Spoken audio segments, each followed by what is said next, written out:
What up, guys? Today we are going to talk about the guppy breeding project that I recently started and what to expect and things you might not expect that may or may not happen that you should probably be ready for just in case. So, I'm by no means an expert. I've kept tons of aquariums, but I've never done this trying to actually get somewhere with it, with the breeding and so forth. So, there may be more knowledgeable people. You may disagree with some of the things that I say, but that's okay. We can engage in the comments, and I'm always open to learning for new information, and maybe you'll learn something new from me. So, I started this project within this month, and most of it was pretty basic. It cost me about $250 US to set this up initially. That's my substrate, my 20-gallon tank. I was lucky enough to find my 10-gallon that I'm using as my fry tank. I was lucky enough to find it on the side of the road for free. I initially started in a 20-gallon plastic tote that I recycled.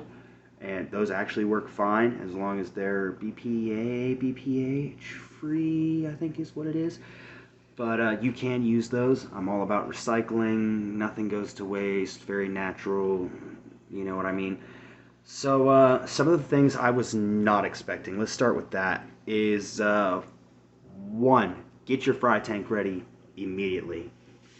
If you bought females and they're not little babies, get your fry tank ready immediately, because there is about a 50-50 chance they're pregnant. More than likely they are. I intentionally grabbed a few because I could tell they were pregnant. Their gravid spots were dark and whatnot. We'll do a video about that sometime too. But yeah, set up your fry tank immediately. Have enough, be prepared for it. And they give birth to 2 to 100 fry. It could be anywhere in between that.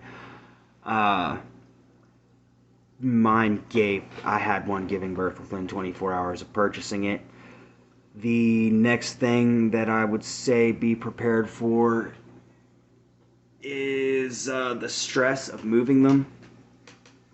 Can cause all sorts of stuff, like make sure they're not getting too cold when you transport them.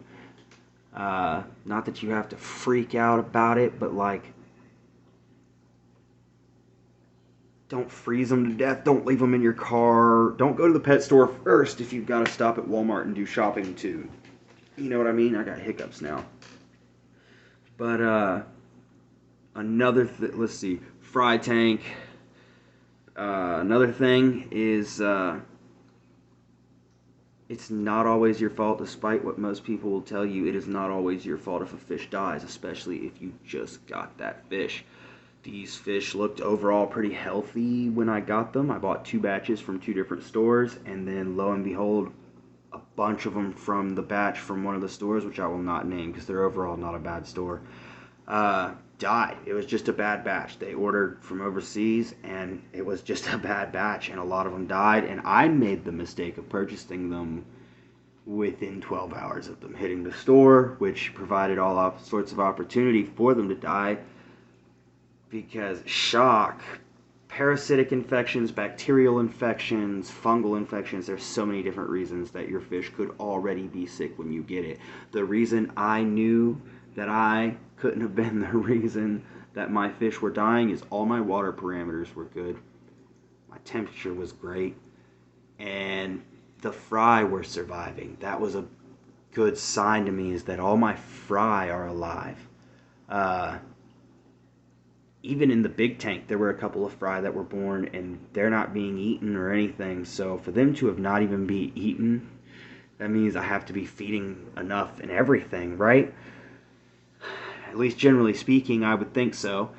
So I was really tempted to change things in the water. I did put, where's it at? I put some of this in there. This is Tetra Lifeguard, all-in-one treatment. It attacks a broad range of disease-causing organisms, bacterial, fungal, viral, and parasitic. So, just as a precaution, because there were sick fish in there, Uh, I did treat my water to make sure everything was a-okay. I even treated the fry water because, I don't know, I could have transferred something from the mom into that tank, and if one of those fry gets it, then they could infect all the other fry. They could infect my cories, and we don't want that happening. Another thing that I was not expecting was the stress of moving them around caused one of my blue Moscows, actually. She stressed out and gave birth to all her young as eggs. They were still little yellow balls in their eggs, and that means they were not fully developed. These are live-bearing fish. That's not a good thing. They will not hatch. It's actually why I went and got the cories today, so they could eat the eggs. Again, nothing to waste. And those are some fat, happy Corydoras now. I named them Cory and Dora, by the way. They were the only ones at the store. I would have got more of them. But, yeah, those were the things I was not expecting. So, just be prepared. I'd say give yourself a $500 range. If you're really trying to get into this and cover everything you need or may need when you do this, water treatments, dechlorinators, bacteria, for auto-cycling, filtration and all that stuff, just give yourself some room. Because I'm only working with a 20-gallon tank and a 10-gallon fry right now, and I'm going to have a 20-gallon grow out, and already it went so much. It's gone over that 250 by probably 100 already. So just be prepared for stuff, because you're not just going to instantly make all your money back off of a batch of fry. And, oh, well, then I'll just get more fish and have more fry.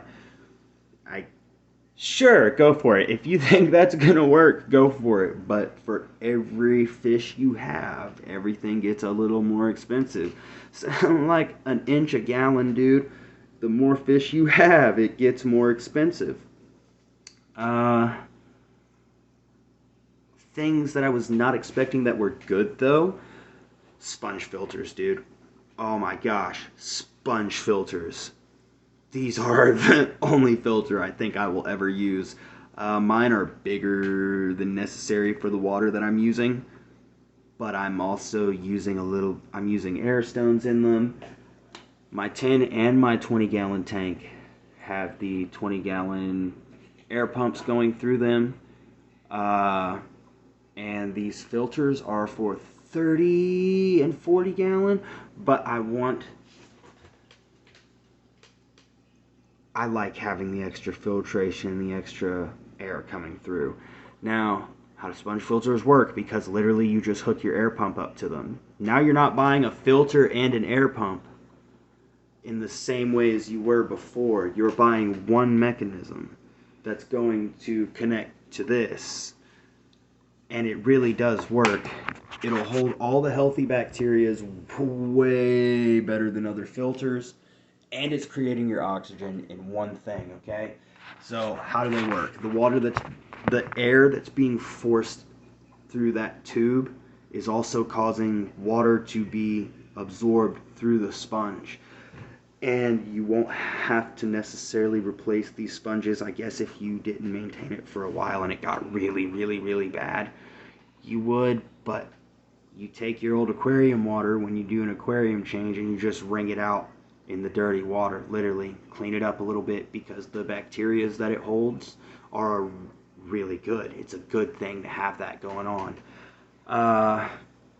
Another thing, Bacopa is a plant that I've been enjoying seriously, because they're like $4 for a bundle, and they grow fast, and they seem to be pretty sturdy. Anything else? Yeah, that kind of covers it for now, at least. Make sure your fry tank is set up. Be prepared for your first batch of fish to have issues, including death, because it may not be your fault, because you don't know where those fish, you don't know what's going on with them necessarily, unless you got them from a breeder who knows what they're doing, and even then, you still don't know. And give yourself margin for error financially, and And most expensive does not always mean better, because those sponge filters are only $10 or $15 a piece compared to little bullcrap filters. One's big enough for this 20-gallon. It cost me almost $60 for what I wanted, and then boom, these sponge filters are $15. Hook it up to your $15 air pump.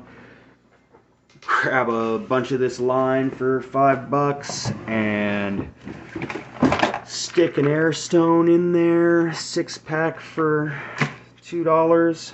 Yeah, so, and also I do not feed my fry anything particular. Do not freak out about stuff growing in your tank. Yes, manage it, but do not freak out about a little bit of it going in there, because I let these pellets set and soak a little bit so that they can soften, and I don't clean it out of my tank immediately, because those fry need it to soften and be smaller, and they've been munching around on all that stuff in the bottom. And also, if you see something is working, go with it. Just because something goes wrong with a fish or part of your tanks, it's alright. Just let yourself have those margins for error, and let yourself have financial margins for error. But yeah, that's about all I got for you today. The unexpected stuff of setting up my guppy tanks.